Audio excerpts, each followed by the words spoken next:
as always. I don't know. Well, I'll probably get a PS5 PS5 game at some point here soon, but I don't know when. First one is the only.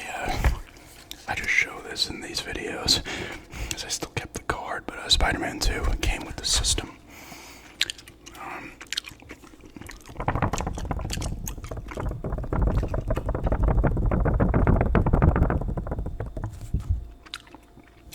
Really cool game. I enjoyed it. I still not played the first one. I haven't played it. This one was awesome. You use Peter Parker and Miles Morales here. You also use Mary Jane in a mission or two. It's more stealth-related stuff. I really liked it. I thought it was a fantastic game.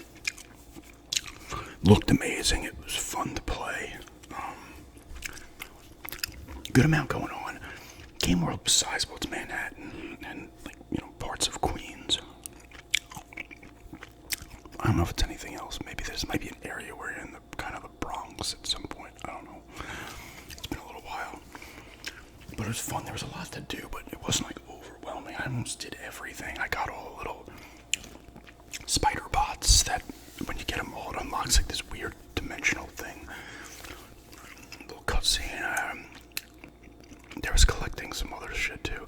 Like Miles and Peter Parker had their own things. Like Miles Morales would collect these things. I guess in the first game, his uncle, maybe it's his uncle, I guess was a bad guy. Now he's good, and you gotta find these caches, I guess, around the city.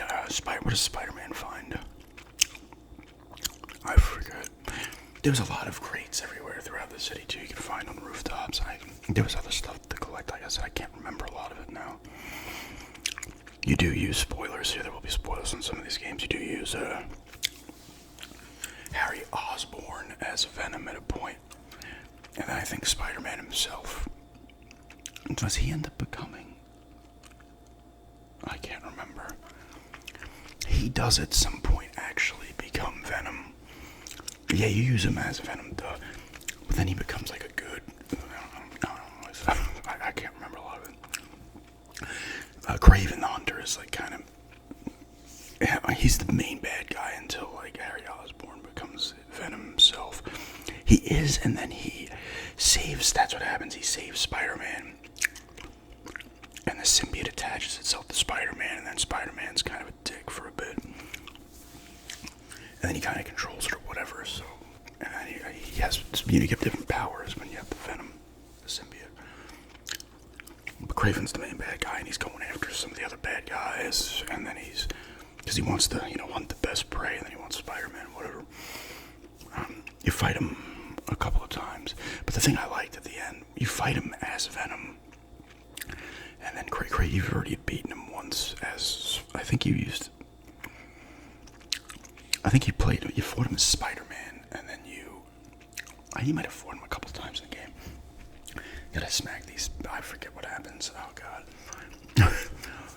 But I do remember the end where you're Venom now, and you're actually play as him, and you're kicking everybody's ass, and you fight Craven's excited now. He's finally found, like, the ultimate challenge in hunting, and I mean, it was so cool, because you just, I would assume that's how it went for everybody, but I just flat out kicked the shit out of him. Like, it was just a destruction. There was no risk of me losing, and that was cool. Like, you don't see that in games a lot, where you're like, okay, I'm fighting this bad guy, and it's just, I'm more powerful, and I'm going to kick ass. I don't think there's anything wrong with that in video games. I thought that was really cool. Gameplay was fun. You get your spider bots that do stuff, and you're doing all types of stuff. You're shooting a web line, you're climbing across it, you're grabbing enemies, wrapping them up. You can do that's the thing you can do. You can do these. This is when Craven and his hunters all come in.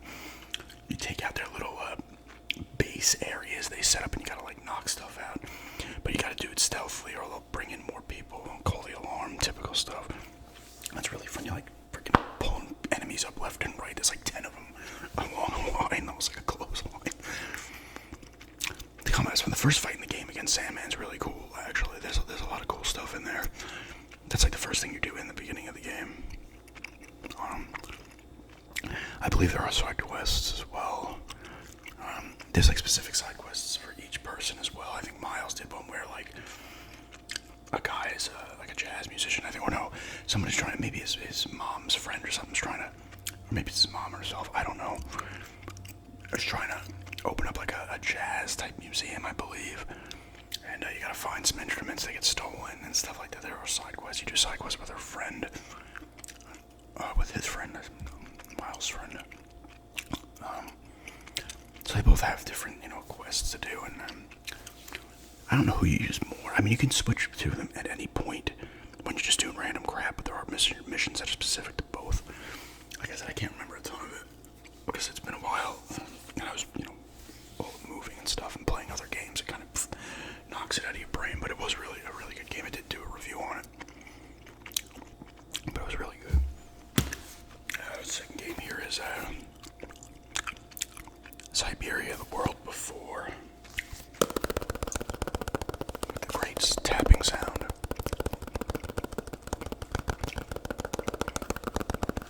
This is a cool game. You're Kate Walker again, and you also play as Donna Rose. It's like different timelines when you're going back and seeing what she was doing. Donna was doing back during the war. Goes through that. This thing parallels like actual events that happened in the real world, but they're not the names. There are names of the United States and stuff, but other countries are not like their actual name.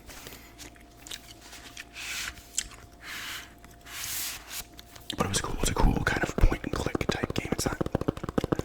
It's not like point and click like the classic games, but it's in the vein of that. You're just walking around finding stuff, figuring out what you need to do. You get there's some dialogue options in there. It's cool going back and forth because you'll go back and play in the past, and then you figure out kind of a puzzle. When you come back and use Kate Walker, you figure out how to do it through what was happening back then in the past, which is kind of cool. That happens a couple times throughout the game. Pretty cool story as well. I think you use Donna Rose's kind of love interest boyfriend as well. I think you use him briefly. I forget. It was a cool game though. It looks nice. It's funny. This is actually oddly enough, out of all the games, I went back and played Siberia 3 after this one because I had it I got it because it was like 4 for $20 at GameStop a while back, or maybe it was like 3 for $10 or whatever the hell they were doing. And I'm like, I'll grab it. I like the first one. I played some of the second. I just never installed it, and then I'm like, I want to play it now. And graphically, this one compared to that one this one looks like a ton times better than that one. So you kind of saw that graphical jump through the Siberia games of all games, but like I said, pretty good story. It's fun figuring stuff out. This comes with some extra stuff. It's like a little media book. It goes throughout the whole series of games. This is from the third one.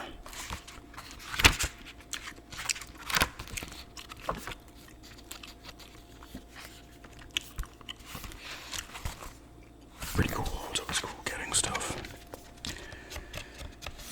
No extra charge with games. Really cool game though. I would check this out if you're into the old school kind of point and click type games. It's an adventure game. It's an old school type adventure game. It's fun. Well voice acted as well. Star Wars Jedi Survivor. It's crazy because I like this game, but I was also a little disappointed.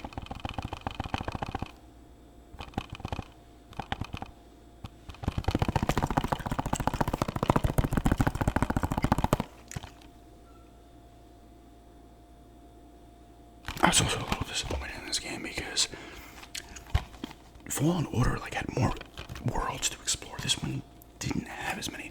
The main two big ones are I can't even remember the name. Koba, maybe is the name of one of them. And there's a kind of desert world. I can't remember the name of that one. Those are the two big ones. The one where you Greasy, you meet up with the characters from the first game. They're not there at the beginning. He has a second crew in the beginning, and spoilers here. I was like, oh, these kind of cool characters. I'm gonna be able to hang out with them throughout the course of the game, and then they all bite it in the first 10 minutes, except the one guy.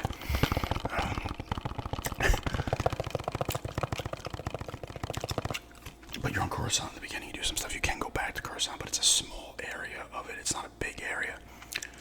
there's another main guy. Spoilers here that they gets like he's in like a stasis type thing. He was a Jedi from the old Republic, and now he's got different. He wants to find this world, this world which I can't remember what it's called, and he wants to get there. He got in there, I guess, back in his time, and now the Jedi turned on, or he turned on the Jedi, or like they were like kind of like, no, you can't do this, and he's like, fuck this. And I thought that character wasn't. He was a cool villain, and he wasn't realized enough in the game, I feel. Because then there's another villain who turns on you. You go to like a moon base, Empire moon base, like a meteor type base as well. The one world is really cool. The desert type one's pretty cool. That's the one where the Cal's other buddies, the woman, I forget her name. And I forget all her names. Grease, I remember. Cal Kestis, BD1. I forget the other one. The kind of Force Witch, whatever she is. I forget her name too. You know what's funny about that too? It's like she has some cool powers and stuff, and it's like, why isn't she just doing everything? She can do more better shit than Cal can. She's like disappearing, reappearing, doing all types of crazy shit.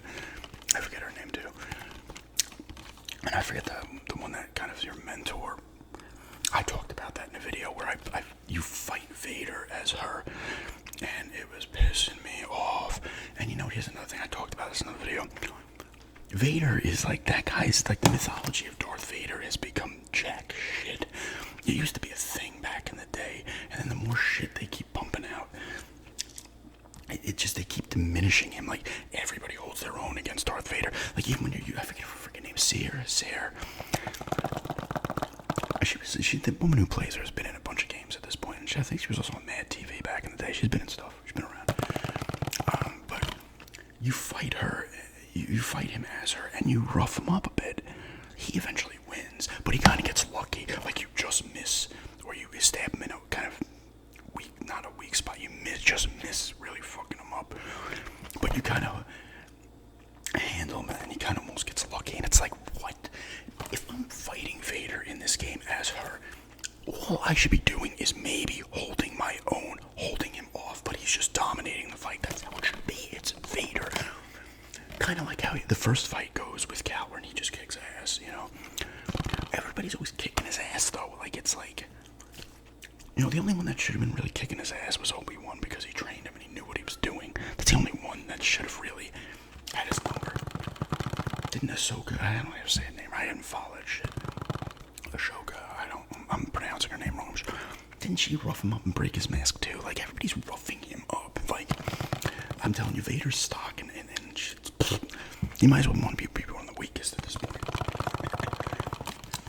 But like I said, there's not enough to explore in this game. Like, the Star Wars things in this Outlaws game that's coming out looks like actually a fully realized, like, I can go all over the place type thing that I want out of a Star Wars.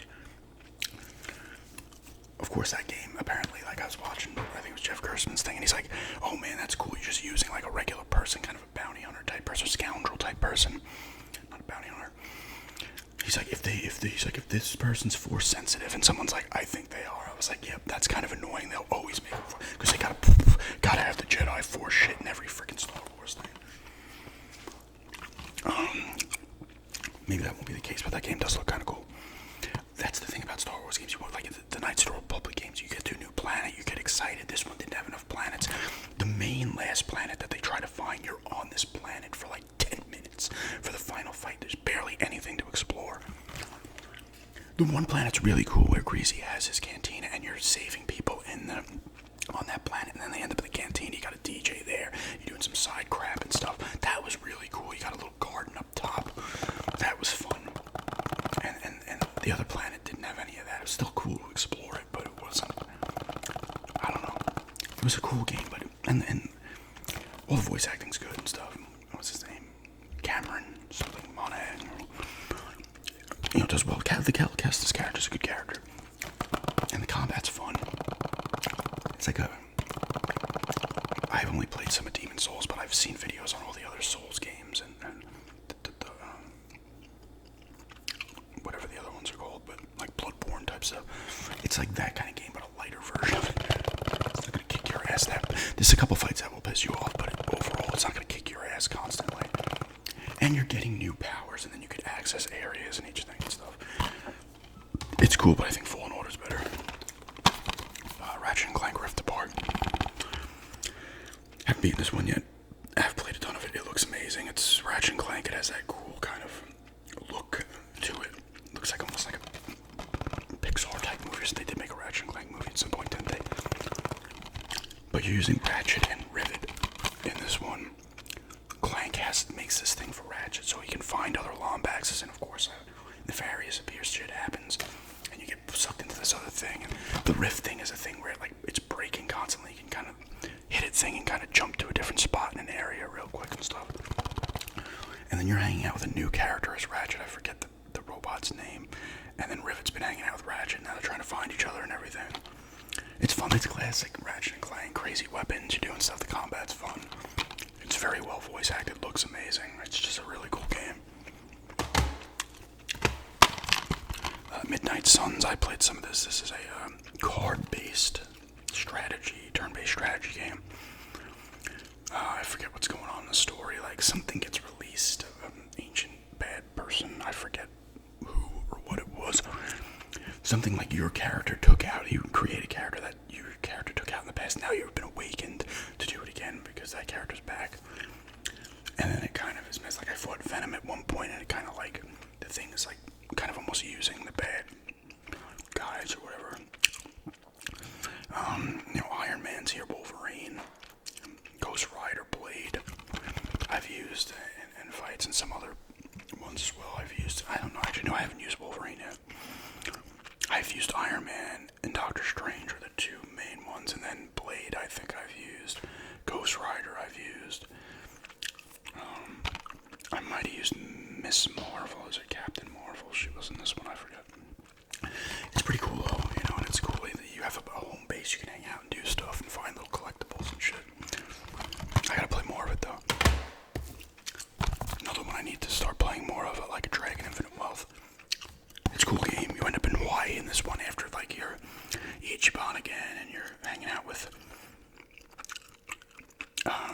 Namba. Zydeco's there. I always forget the other guy's name. Oh, I thought I knew it like 5 seconds ago.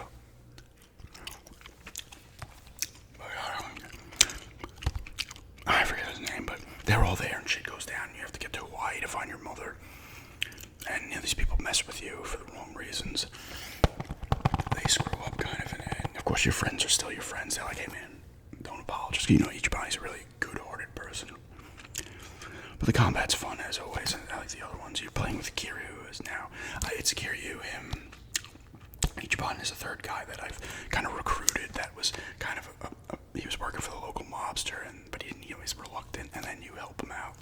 And now he's been in the party for a little bit.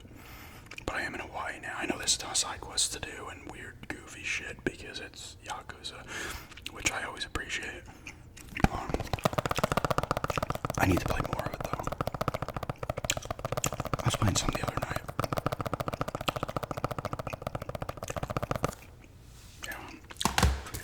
Dredge, it's still sealed.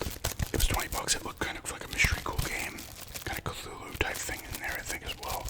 People have said it was good.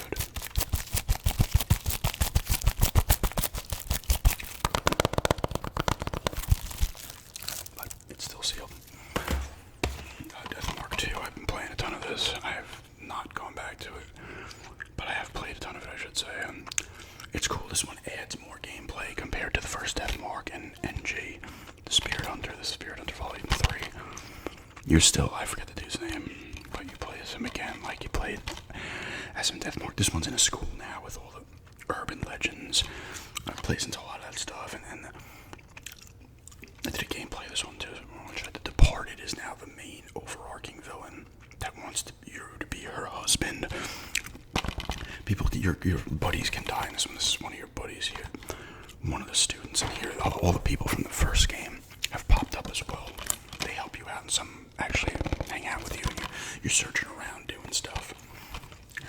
And so it's a cool game. It's a visual novel game with more gameplay than the other ones, but it's cool and has a nice look to it. Pretty creepy as well. Days remake. That's another one I was disappointed in. I didn't hate it. I liked it, but I liked it more when it came out back in the day because it's such a... They didn't add anything really new to it that I remember. It just, you know what the problem is? It's like the issues I had with it back then, I didn't care about back then because it was fresh and new. They annoyed me more in this game. The gameplay's still fun. You're Isaac Clarke. He does talk in this one, actually, I believe. But he didn't talk in the original, right? But you go to the Ishimura, the mining ship or whatever, and shit's gone down. If you've played Dead Space, you know the story. You gotta dismember the enemies and stuff. Look, the combat's really cool. And it does look good. It's just, I don't know. Maybe because it was just annoying me more that it would have back then because it was new back then. I don't know. It's still a solid. I feel like I give it a 6.5. It's a solid game, but I don't know. I just was kind of disappointed. Assassin's Creed Mirage is a game I was not disappointed. I actually really like this. This brought it back to a tighter, like the earlier ones, a tighter Assassin's Creed. Not as big of a... It's still a sizable thing and you're exploring stuff.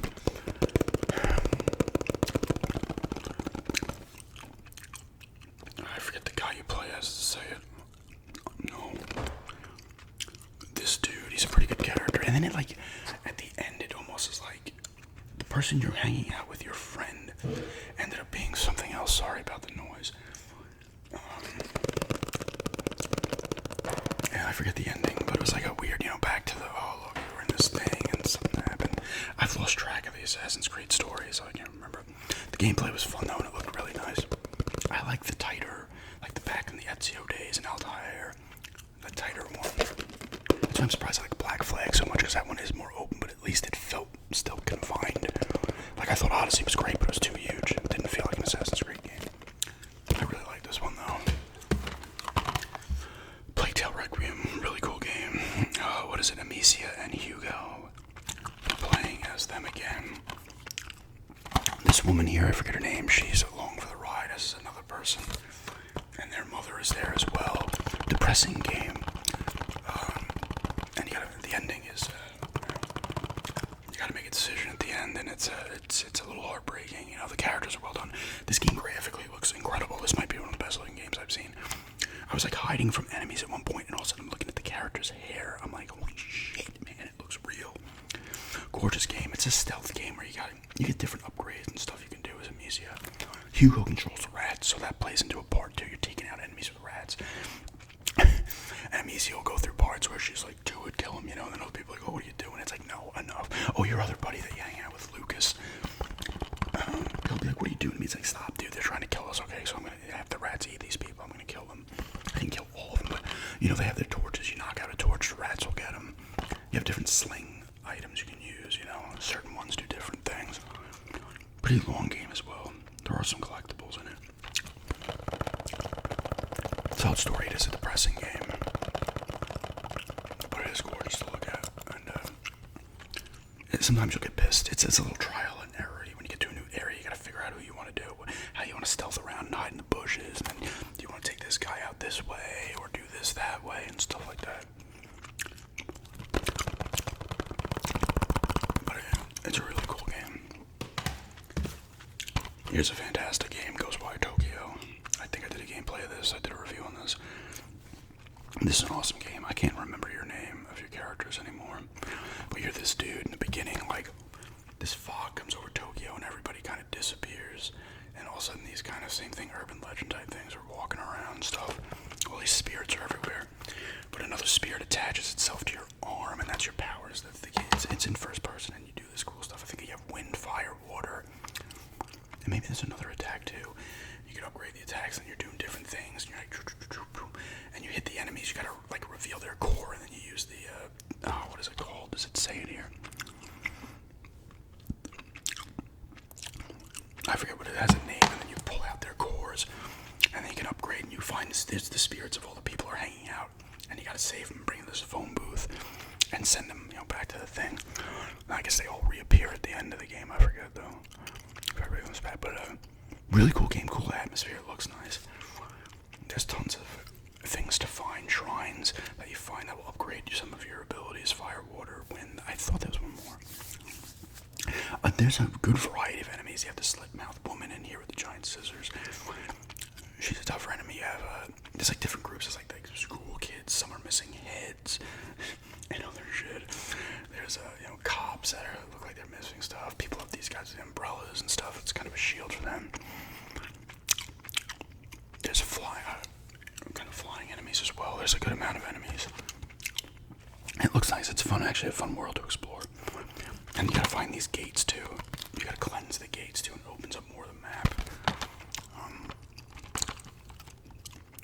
Like I said, I can't remember everything of all these games, which is kind of disappointing, but it's been a while. But it's a really cool game.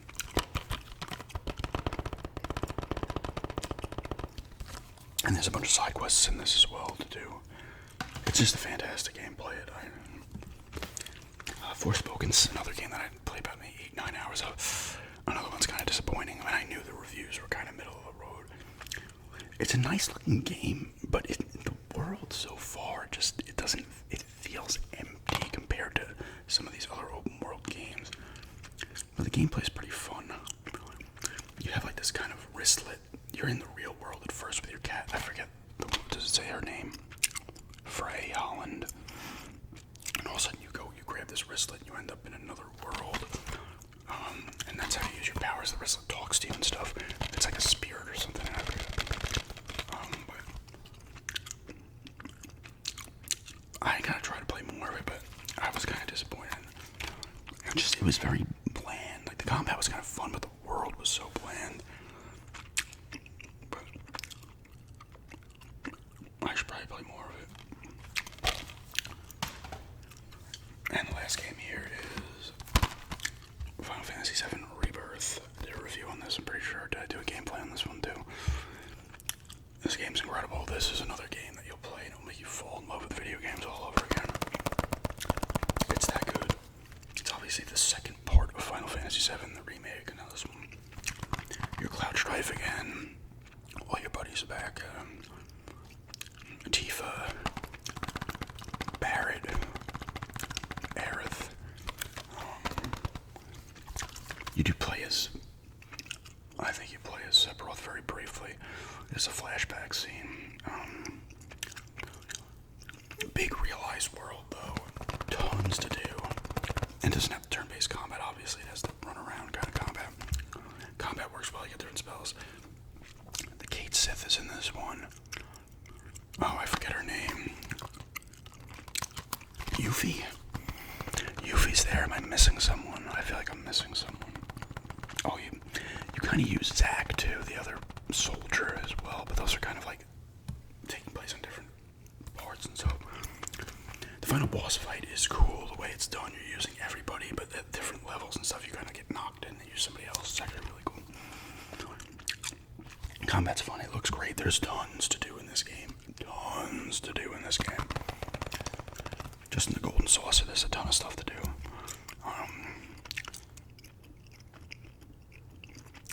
All the characters are good. Kate Sith is probably the weakest, but he wasn't bad. There's actually some parts where you use him alone, and you gotta throw these boxes into the things, which is whatever. It just dragged on for way too long, in my opinion. This is too long of a section. You're on a nice beach at one point. You're in the jungle. You go back to Cloud and Tifa's hometown. It's a couple times in the game. In the beginning, you're there as well.